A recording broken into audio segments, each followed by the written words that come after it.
Today we have arrived at the penultimate episode of the series What the World Can Learn From ... as part of the Exploring Brain and Mind podcast. And today we're traveling to a place that holds one of the oldest continuous cultures on Earth. And it's actually not just a country, it is a whole continent. And I'm talking about Australia.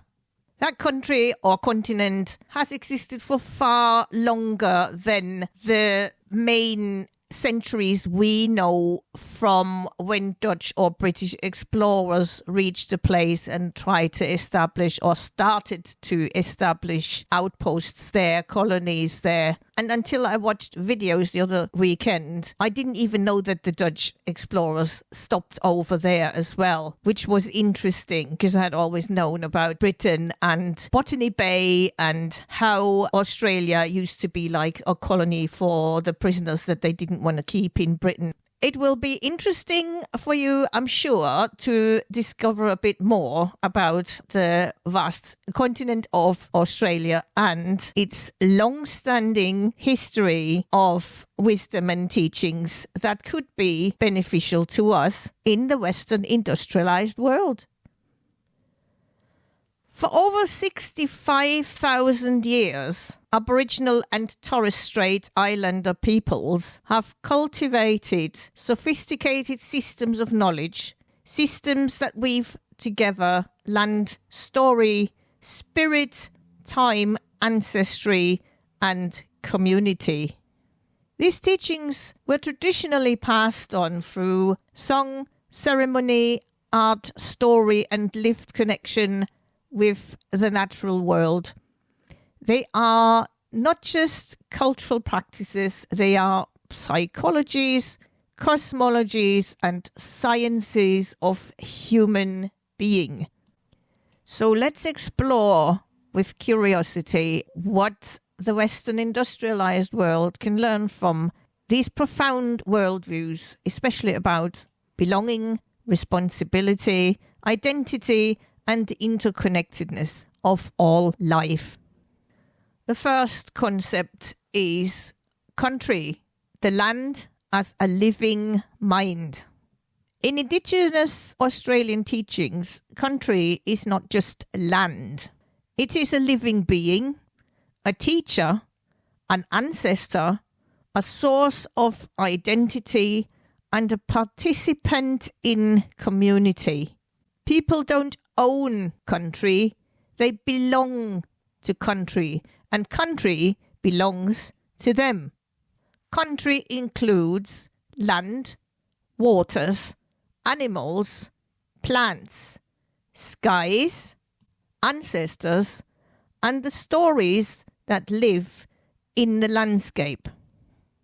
Modern research shows that when people feel connected to nature, stress reduces, inflammation decreases, cognitive clarity improves, and overall well-being increases. Indigenous Australians have known this for tens of thousands of years. The land itself is a source of psychological nourishment. The key lesson is that Western societies often treat nature as a resource to exploit, to abuse, and to use. Indigenous Australia teaches us that nature is a relationship, one that shapes identity, spirit, and mind. We in the West have lost this and keep losing it more and more thanks to the over-digitalization. This may be my personal opinion, but it's a very strong one that I hold. The second concept is the dreaming, a living web of time, story, and spirit.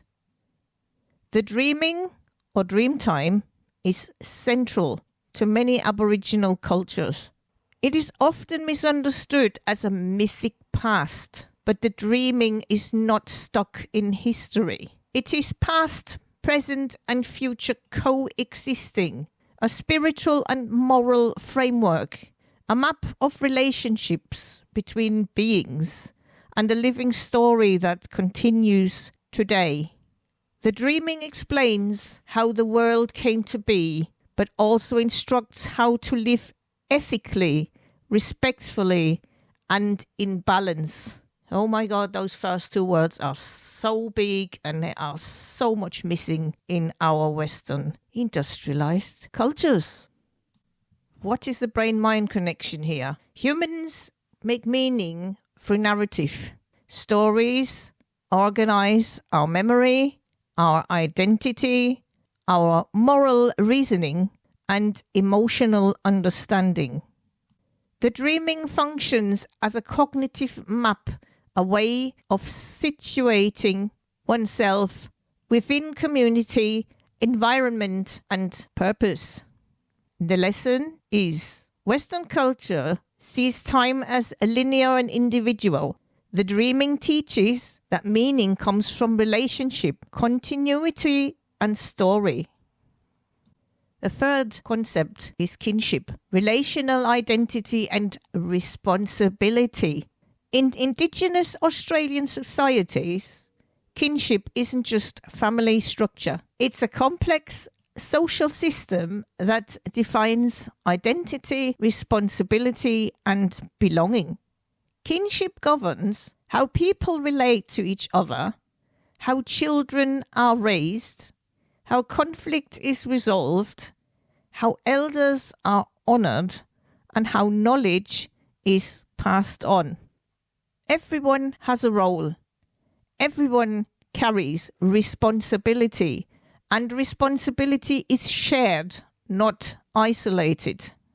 Psychology now confirms that social identity strengthens resilience, that shared responsibility reduces stress, that intergenerational relationships support mental health, and that children thrive in community-based caregiving. The kinship system is essentially a protective mental health framework. The lesson is Western societies often emphasize individual identity. Indigenous teachings emphasize relational identity. Who you are is shaped by who you are connected to. That last sentence is a very powerful one, and it can sometimes explain a lot and makes complete sense, at least to me. I don't know about you. The fourth concept is deep time, patience, continuity, and ancestral presence. Indigenous cultures hold an understanding of deep time, a perception of time stretching tens of thousands of years into the past and far into the future. This worldview cultivates patience, stewardship, respect for ancestors, awareness of long-term consequences, and a responsibility to future generations. The mind-brain connection is that thinking in long timescales increases emotional regulation, wise decision-making, reduced impulsivity, and stronger moral reasoning. Deep time thinking encourages perspective, which is essential for mental balance. The lesson is while Western culture often chases immediate results, deep time thinking teaches us to act with care, foresight, and humility. And we're finally looking at shared knowledge, as in listening, respect, and the power of silence. In many Indigenous cultures, knowledge is transmitted through observation, listening, silence, ceremony, and respectful presence. This is radically different from Western intellectual traditions, centered on analysis, debate, and explanation. Indigenous epistemology values embodiment and experience over abstract theory. The mind connection is that silence and deep thinking reduce default mode network rumination, enhance focus and clarity, strengthen empathy, and calm the nervous system. Learning through presence aligns with how the brain naturally absorbs content and meaning. The lesson is that wisdom comes not only from speaking and thinking, but from listening, observing, and being fully present. So, what can Western cultures learn from Indigenous Australian teachings? From country, we can learn to reconnect with the land as a living partner in health and well-being. From the dreaming, to understand your life as part of a longer story, moral, spiritual, and communal. From kinship, we can learn to rebuild relational identity and shared responsibility in a world of individualism. And I think that is something that is much needed at a time when those in power practice divide and conquer to divide us and pitch us against each other. We need to understand what they're doing and to reunite as human beings on the base of human beings. From deep time, we can learn to slow down, think long term, which a lot of the people in power don't, and to act with future generations in mind. Again, something that those in power don't. From listening traditions, we can learn to value presence, silence, and experiential wisdom. These teachings show that intelligence is not only cognitive, it is ecological, relational, ancestral, and spiritual. Indigenous Australian wisdom offers us a profound reorientation, a way of seeing ourselves not as separate individuals, but as part of a living web of land, story, ancestry, and community.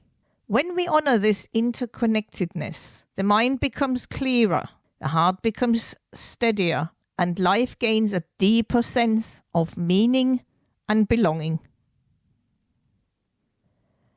And that is the end of today's episode of Exploring Brain and Mind, and the penultimate episode in the series of What the World Can Learn From... I hope you enjoyed the episode and are keen to share it with others. Subscribe and follow on Spotify, on Apple, on Amazon Music, and on YouTube. Thank you for listening.